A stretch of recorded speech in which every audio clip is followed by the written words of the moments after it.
Hello and welcome back. This is Fireside Friday with the Black Book Experience, the podcast that is your go-to for insights on integrating autism and neurodiverse skills to fuel your business's success. And I'm Laquan Black, your host and the founder of the Black Book Experience. If you are new here, welcome. And thank you for joining me for the second episode in this limited series. I encourage you to subscribe to my channel if you haven't already. And if you are returning, thank you for coming back. But either way, your presence and support of this channel is appreciated. And most importantly, it's vital to our growth and partnership with businesses to bring them and to bring your companies our training model and employment that benefits both you and autistic people. On this podcast, we're going to dive into a very critical topic: how your business speaks to both its internal and external customers, especially when it comes to including autistic employees and intentionally including them as part of your work culture. So let's start out with a very simple truth. Your teams and your business practices should always speak to both your internal and your external customers. Now, what do I mean by that? Well, your internal customers are your employees. You already know that, right? And your external customers are, of course, the consumers of the goods and services that you have for sale in your business. But what many businesses overlook is that persons with autism exist in both groups, and they are both consumers as well as current employees or potential employees. So the question is, are you making that messaging clear in your hiring, retention, and overall business practices? When you show that you're open and inclusive in your hiring, you're not just putting out a message to prospective employees, you're also showing potential customers that you value and understand their experience and the plethora of experiences that they have. We've all seen recently, or you may have seen, should I say recently, in the news, stories about companies like Chick-fil-A and Starbucks and the impact of certain stances that they have had around gender and culture issues and how it impacted their business. It didn't have to be that way. There were things that they could have done to mitigate some of the fallout related to those highly publicized issues in the media. However, taking a positive and proactive stance when it comes to employing people with disabilities such as autism is not just the right thing to do, it is also good for your business, your return on investment in the long run. One key part of that is retention. Hiring neurodiverse individuals, such as those who have autism, is only the first step. The real impact comes when you focus on retention. It's really easy at times, right? And I'm saying that with a grain of salt. It can be easier, should I say, getting people in the door than it is sometimes retaining them, even in our current work and employment climate. So here is a question for you. Are you creating a space where autistic people feel supported, valued, heard? That in itself is the real test of inclusivity for this group. So, here are some free tips and suggestions for you to start using right now. In other words, let me put you up on some free game, okay? Does your company's messaging showcase inclusivity? Or what does its messaging showcase in general? Are you showcasing your diversity and inclusivity across all of your platforms? What do your visuals show? What does the wording indicate? It's not enough to just have these values internally or to have some of your staff members and employees say, yeah, we do this, yeah, we do that. Well, they really need to be reflected in your external communications, your marketing, your website, your social media, everywhere that your business shows up. It needs to be easily seen without people having to make any assumptions. This lets people know you walk the talk because it's easy to say what you do. It's a whole other issue, again, to really prove it and to show by actions that you are earmarked for inclusivity. So, a great example that I've seen recently is in NASCAR's announcement of its first autistic driver. I can't tell you when I read this article on the internet how super stoked I was to hear about this. A young man by the name of Armani Williams, who's originally from Michigan, debuted on the racetrack for NASCAR in 2021. But at the end of 2023 and into 2024, the publicity, around his entrance into the racing arena began to be a bit more well known. The word is getting out more and more. People are learning about it, including celebrities like Holly Robinson-Peete, who posted about Armani's entrance into NASCAR on her Facebook page. So, for those that may not know, Miss Robinson-Peete has a young adult son. He's now a young adult, that is, who is autistic. And her family has been very, very public over the years about their son's autism in an effort to raise awareness and acceptance. But regarding NASCAR, more than making a way for persons like Armani to be able to drive, they are taking a clear stance, as evidenced by their website, about their own commitment to diversity and inclusion within their organization. Their statement is bold and it's clear, and stating that they have programs in place to support these efforts, right? Diversity and inclusion efforts. And in the current climate, that has not changed. You can go to their website right now and find clear indication of what they're doing to employ people with all types of abilities within their organization. So, what about you? What about your organization? Are you operating in fear around these terms related to diversity and inclusivity? Or maybe you didn't realize the value of making your messaging more inclusive, particularly where your hiring practices are concerned. I, for one, am hopeful that you are not, and it's not too late. And in fact, there is a simple way to address it by placing a diversity and inclusion statement on your job postings, as well as on your jobs or career pages on your website, adopting an inclusion symbol that makes it clear.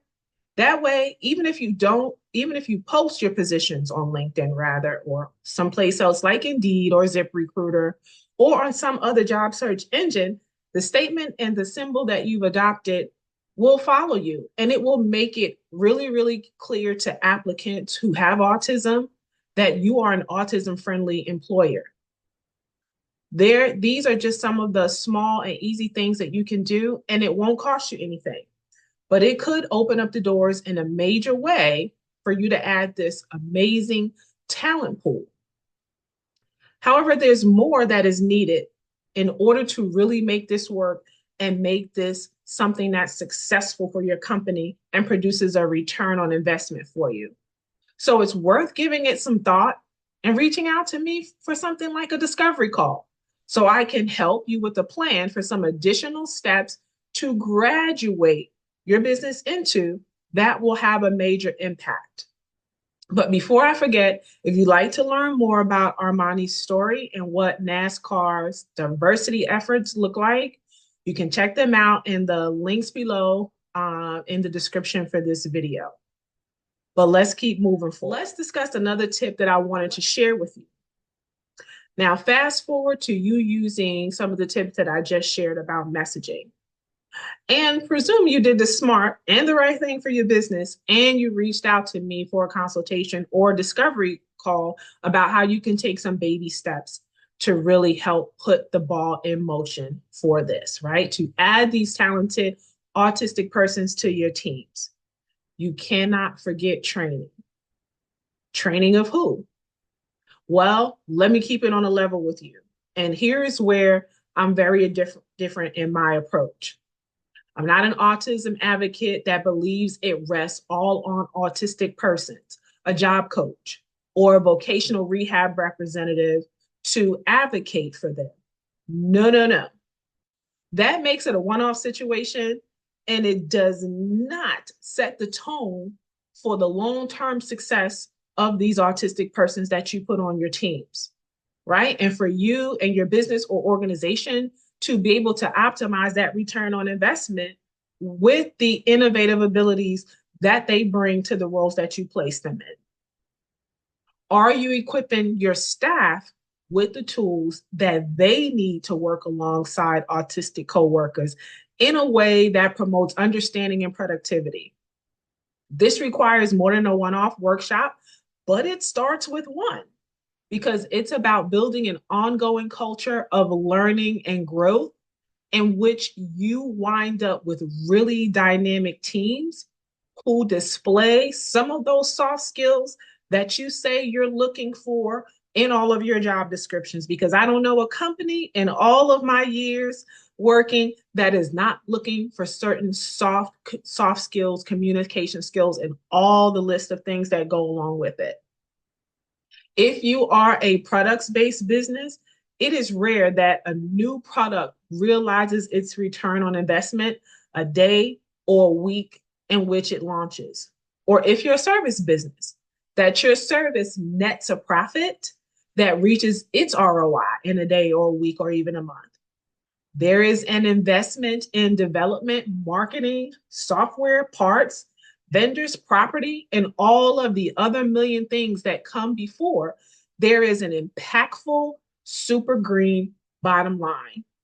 You begin to see it in increments based on your projections, research, and business plan, which still may not be spot on because often it grows less quickly than projected, yet you can measure it in tangible and intangible ways. And that's the thinking that you need to have when it comes to this whole process that we're talking about.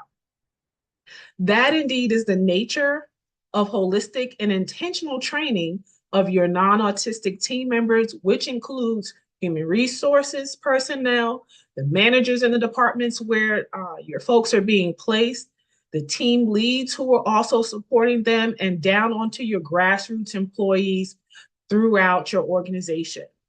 But you can begin where the impact will be most needed, meaning the areas and teams where your job offerings could bring in an autistic person is where you want to start. And you can start that again with small trainings or micro trainings. It's really not as challenging as you think. But again, it does require intentionality on your part, and it requires preparation, the same way it requires preparation in other areas of your business. You are preparing your business in so many other ways, as I mentioned a few moments ago. Why not this one? Isn't this what America is supposed to be about? The land of opportunity for everyone that needs to be the persons also right within our borders who have disabilities like so autism. Don't let this opportunity slip through your money-making fingers. Training doesn't have to be a massive undertaking. It just needs to be a progressive and intentional one. The training models that I've created take the guesswork out of it for you, and much of the work and the challenges have been mapped out by me. I mitigate that workload and gain and take the guesswork out of it so your leadership can continue to do what they need to do and focus on the profitability of the business. That will indeed help you contribute to utilizing that talent and innovation across team members, including the team member you have added with autism or some level of neurodiversity. I know. It can feel uncomfortable to step outside of what you know. But let me tell you something. Growth doesn't happen in your comfort zone. And if you've been in business long enough, you've heard that before. You have to get outside of your comfort zone to grow. And this is just one of those many ways that you can do that. The next level of your business's success is waiting for you outside the bubble. Whether it's how you hire, how you market, how you train your teams, any of that requires getting out of that comfort zone as an essential piece for reaching the next level of growth within your organization, especially when it comes to increasing your revenue. Because the last thing I know is that every business is looking to generate more revenue. Even if you're doing well, you're always looking at how can I do more? How can we make more? How can this business become better? How can we outshine the competition? Any business who's not doing that is not set for growth and scale over the long term, right?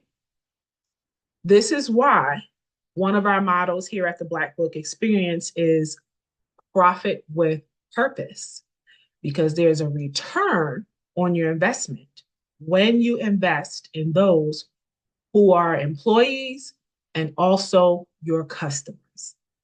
Sometimes the latter is both internal and external. That is, your employees are your internal and external customers. And don't you want all of them to continue to be customers? You are not going to say no, regardless of what you may be thinking rather about that statement. Maybe I can phrase it another way. How much do I need to do to keep them coming back, i.e. your customers? Well, you can do more, and that more depends on you. Remember, the same way that poor customer service spreads quickly like a wildfire, positive experiences and interactions spread the same way when experienced by groups who are marginalized. They want to share with others in their circles the good experiences that they've had so that others who are like them can gain similar experiences by taking advantage of what they've experienced. Since it's sometimes and very oftentimes hard to find those kinds of good experiences. Also consider this: overtly building social justice mechanisms into your business can qualify you for contracts, loans, grants, or other capital or funding sources that could help you outpace your competitor. Depending on what kind of business you're in and what kind of market you're a part of, that is certainly an opportunity to outpace.